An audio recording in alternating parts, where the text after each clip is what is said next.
Hello बच्चों। आपका हमारे यूट्यूब चैनल दीपक सर क्लासेस में स्वागत है। बच्चों, मैथ्स में मैं चैप्टर 1, 2 एंड 3 कंप्लीट करा चुका हूँ। ठीक है, क्लास 10th का। आज हम क्लास 10th का चैप्टर 4 क्वाड्रेटिक इक्वेशन स्टार्ट करने जा रहे हैं। स्टार्ट करने से पहले ना मैं इस चैप्टर का पहले इंट्रोडक्शन दे देता हूँ। देखो, कोई भी चैप्टर मैं स्टार्ट करता हूँ उससे पहले उसका क्या बताता हूँ, इंट्रोडक्शन। इंट्रोडक्शन से क्या होता है कि आपको उस चैप्टर के बेसिक्स क्लियर हो जाते हैं। जो भी उस चैप्टर के अंदर जो बेसिक्स हैं वो क्लियर हो जाएंगे, जो फॉर्मूलेज होंगे वो क्लियर हो जाते हैं। ठीक है, तो इंट्रोडक्शन वीडियो किसी भी चैप्टर या एक्सरसाइज के क्वेश्चन करने से पहले आप इंट्रोडक्शन वीडियो को जरूर देखो, वरना फिर एक्सरसाइज समझ में नहीं आएगी आपको। ठीक है, अच्छा तो क्वाड्रेटिक इक्वेशन में जैसे आपने पॉलिनोमियल पढ़ा था, क्वाड्रेटिक पॉलिनोमियल देखा था चैप्टर 2 में। तो क्वाड्रेटिक इक्वेशन की जनरल जो फॉर्म होती है ना, plus b x plus c is equal to 0, ये जनरल फॉर्म हो गई। ठीक, पॉलिनोमियल और इक्वेशन में बस इतना डिफरेंस है, इक्वेशन में इज इक्वल टू कुछ होता है और पॉलिनोमियल में इज इक्वल टू कुछ नहीं होता है। समझ में आया? जैसे एक जनरल एग्जांपल दे दूं, 2x² प्लस 3x प्लस 5। समझ में आया? ठीक है, तो ये हमारी एक क्वाड्रेटिक इक्वेशन। क्वाड्रेटिक का मतलब वेरिएबल की हाईएस्ट पावर 2 होनी चाहिए। समझ में आ रहा है? ठीक है, कोई आपसे पूछे क्या ये क्वाड्रेटिक इक्वेशन है, तो ये नहीं है, क्योंकि वेरिएबल की हाईएस्ट पावर 1 है। समझ में आया? ये तो लीनियर इक्वेशन कहलाएगी। चीज़ें क्लियर है? नहीं, वेरिएबल की हाईएस्ट पावर 2 होनी चाहिए। ठीक है, अच्छा, एक्स स्क्वायर के जो साइड में बिल्कुल होता है वो ए कहलाता है, एक्स के जो पास होता है वो बी कहलाता है, विथ साइन लेना है वैल्यू को, और बचा हुआ सी कहलाता है। ठीक है, अच्छा, अब क्वाड्रेटिक इक्वेशंस को सॉल्व करने के लिए अब क्या है, क्वाड्रेटिक इक्वेशंस को ना दो तरीके से सॉल्व किया जा सकता है। एक तो स्प्लिटिंग द मिडल टर्म से किया जा सकता है। ठीक है, और एक एग्जांपल ले लेता हूँ।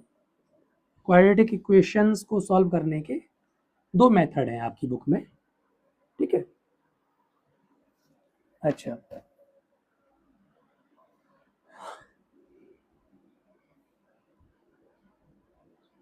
मेथड्स टू सॉल्व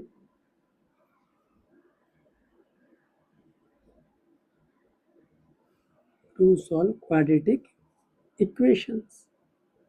दो मेथड है। पहला तो है स्प्लिटिंग द मिडल टर्म।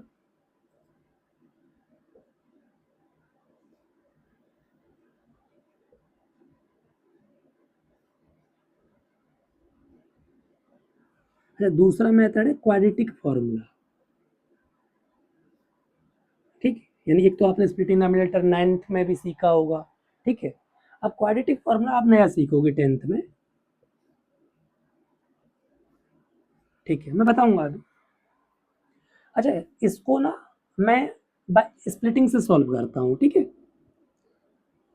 इसको मैं स्प्लिटिंग द मिडल टर्म से सॉल्व कर रहा हूँ। तो स्प्लिटिंग द मिडल टर्म का क्या तरीका होता है, इसको और इसको विथ साइन मल्टीप्लाई कर लो तो -12x² आएगा। मैं इधर साइड में दिखा देता हूँ, चलो इधर ही देखो, -12x² आया। अब इसके कुछ ऐसे फैक्टर्स करने होते हैं कि जिनका इन फैक्टर्स का सम इस बीच वाले के इक्वल हो। ठीक, इसी के फैक्टर करने हैं जिनका सम इसके इक्वल हो। ठीक है, तो देखो, मुझे इसके फैक्टर्स की बात करूँ तो मुझे पता है कि 6 फैक्टर्स। अच्छा देखो कैसे, अब आपको कन्फ्यूजन हो ना, तो 12 के ऐसे फैक्टर्स कर लिया करना साइड में, 2 6 जा, 2 3 जा, 3 बन जा। अब आपको इसी में से दिमाग दौड़ाना है। जैसे 4 3 जा भी 12 हो सकता है, 4 3 जा भी 12 हो सकता है। ठीक है, और 6 2 जा भी हो सकता है, 6 2 जा भी हो सकता है। लेकिन मैं समझो, मैं ये वाला नहीं लूंगा। क्यों? इन दोनों को ऐड करोगे तो 8x आएगा, सब्ट्रैक्ट करोगे तो 4x आएगा, जबकि यहाँ क्या है, x है। तो ये वाला नहीं लूंगा, इनको ले लूंगा, क्योंकि इन दोनों को सब्ट्रैक्ट करूंगा तो पॉजिटिव x आएगा अगर मैं इसके सामने प्लस लगाऊं और यहाँ माइनस लगाऊं। ये आपको सोचना पड़ेगा इसके बेस पर। अगर आपको पॉजिटिव चाहिए तो छोटे नंबर मतलब जो छोटा नंबर है उसके सामने माइनस लगाओगे। नेगेटिव चाहिए होता तो बड़े नंबर के आगे माइनस लगाते। बात क्लियर? अच्छा, तो इस अभी ये जो मैंने ये करे, इनका देखो सब्ट्रैक्ट ये भी आएगा, माइनस सॉरी 4x और ये आएगा, हाँ आएगा। इन दोनों को मल्टीप्लाई करोगे वापस ये भी आएगा, तो यानी फैक्टर्स का मल्टीप्लाई भी ये आना चाहिए। ठीक है, तो इसकी जगह मैं लिख दूंगा, x की जगह लिख दूंगा 4x minus 3x minus 6 is equal to 0। अब इन दोनों में से कॉमन ले लूँ, अब इसमें से क्या कॉमन ले लूँ, -3 कॉमन ले लेना। ठीक, ठीक है। अच्छा एक चीज ध्यान, जो चीज इस ब्रैकेट में आती है वही इस ब्रैकेट में आनी चाहिए, नहीं आती है तो मतलब गलत है, आपने कुछ गलत करा है। -3 कॉमन लूंगा, कॉमन लेने का मतलब डिवाइड देना, तो -3 से -3 करोगे तो पॉजिटिव 1 होगा, 1 इंटू एक्स एक्स होगा, इसे डिवाइड करोगे -3 से पॉजिटिव 2 होगा। समझ में आ रहा है ना? ठीक है, कॉमन लेने का मतलब डिवाइड देना। अब सुनो, अब ये एक टर्म हो गई, ये माइनस है ना, उससे पहले ये एक टर्म हो गई, ये एक टर्म हो गई। इन दोनों में x प्लस 2 क्या है, कॉमन है। तो जब ये कॉमन लोगे, कॉमन मतलब डिवाइड देना, तो x प्लस 2 से इसको डिवाइड दोगे ना, ये 1 बचेगा, 1 इंटू 2x 2x, इस चीज को इससे डिवाइड करोगे 1 आएगा, 1 इंटू 3 1 इंटू 3 1 इंटू -3 तो -3। समझ में आई बात? अच्छा ज़्यादा टेंशन मत लो अगर ये भी इतना दिमाग नहीं लगा पा रहे हो। तो इसके बाद जो ये ब्रैकेट में जो चीज़ आएगी नहीं, जो सेम चीज़ आती है उसको एक ब्रैकेट में लिख देना। ठीक, बची हुई चीज़ एक ब्रैकेट में लिख देना आपको। अच्छा देखो सुनो, इनका मल्टीप्लाई 0 आया है, इसका मतलब या तो ये 0 होगा या तो ये 0 होगा, है ना? तो मुझे तो नहीं पता कौन सा 0 होगा, तो मैं दोनों को ही 0 के इक्वल रख दूंगा। इसको या तो इसको भी 0 मान लूंगा 0 के इक्वल, इसको भी। सॉल्व करा, x is equal to -2, x is equal to 3/2, ये -3 हो जाएगा +3, फिर ये डिवाइड में, तो ये हमारे क्या हो गए, ये इस क्वाड्रेटिक पॉलिनोमियल के जीरोज रूट सॉल्यूशन। आपको बताया था चैप्टर 2 में, जीरोज रूट सॉल्यूशन तीनों का मतलब सेम होता है। वेरिएबल की हाईएस्ट पावर 2 थी, इसलिए 2x की वैल्यू आई है, मतलब 2x, 2 जीरोज हुए। जितनी वेरिएबल की हाईएस्ट पावर होती है उतनी ही जीरोज होती है। अच्छा, ये तो मैंने आपको करके दिखाया by splitting the middle term. ठीक है, अच्छा अब क्वाड्रेटिक फॉर्मूला क्या होता है वो भी समझा देता हूँ। क्वाड्रेटिक फॉर्मूला होता है, ठीक, x इज इक्वल टू, ये क्वाड्रेटिक फॉर्मूला है आपका, -b प्लस माइनस √d/2 है। ठीक, अच्छा D4 क्या है, D4 दीपक सर ने, D4 डिस्क्रिमिनेंट,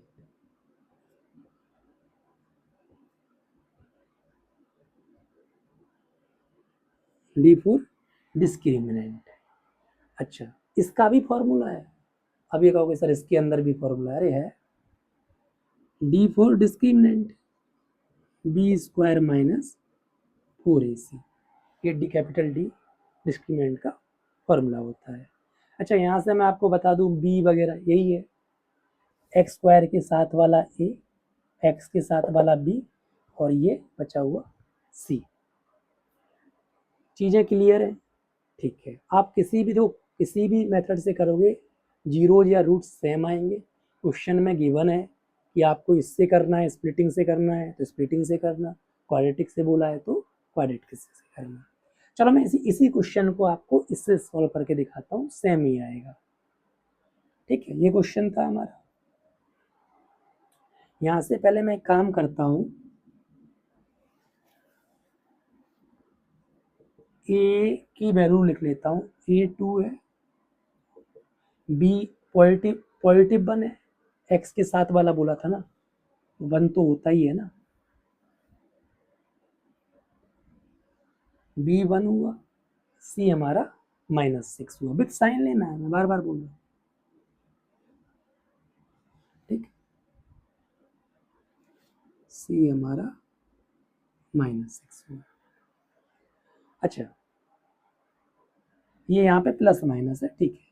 ये फॉर्मूला लगाने से पहले सबसे पहले डी निकाल लिया करना। वजह बताता हूँ क्यों पहले निकाल लेना, क्योंकि अगर सपोज करो आप इसके अंदर वैल्यू रखोगे, फिर मान लो डी की आपने रख दिया b² - 4ac, फिर बार बार वैल्यू रखोगे तो ये लंबा नहीं हो जाएगा, बार बार आपको लिखना पड़ेगा।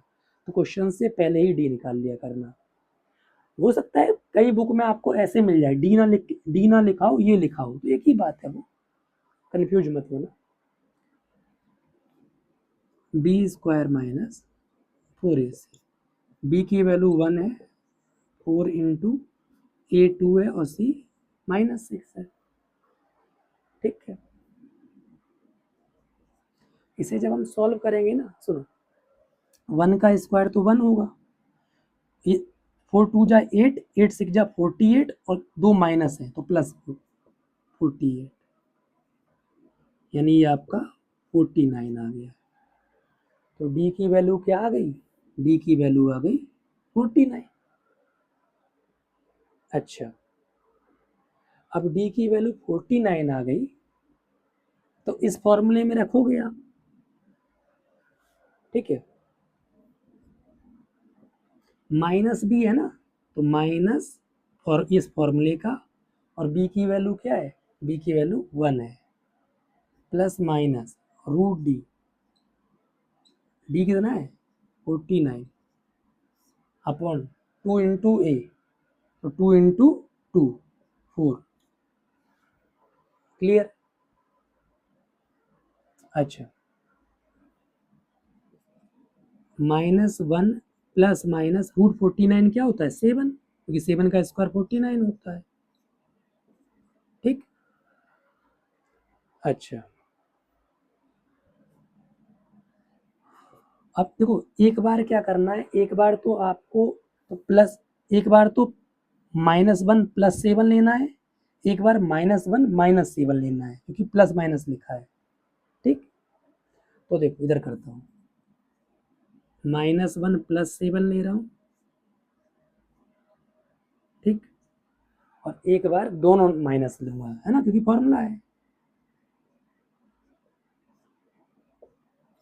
ठीक। देखो इसे सॉल्व करोगे तो ये 6/4 हुआ, मतलब 2 2 जा 4, 2 3 जा 6, 3/2, ठीक। और इसे सॉल्व करोगे तो -8/4, यानी -2। ध्यान से समझना,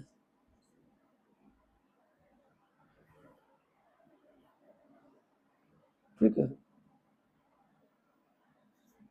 तो देखो दोनों से सेम आ रहे हैं, इससे भी 3/2 आ रहा था और -2, और इस मेथड से भी 3/2 और -2। देख लेता हूँ नीचे का दिख भी रहा है आपको कि नहीं? चलो दिख रहा है, ठीक। समझ में आ गया दोनों मेथड? ये क्वाड्रेटिक फार्मूला है, ये फार्मूला है क्वाड्रेटिक फार्मूला, ठीक है। डी डिस्क्रिमिनेंट है, ए बी सी तो आपको समझ में आ ही गया होगा जो यहाँ बताए थे, ठीक है। सबसे पहले आप ए बी सी वगैरह लिख लोगे, डी निकाल लोगे, उसके बाद ये फार्मूला लिखोगे, फिर वैल्यू पुट करोगे, वैल्यू पुट करने के बाद आपको दोनों केसेस लेने, प्लस और माइनस वाला। समझ में आया? ठीक है।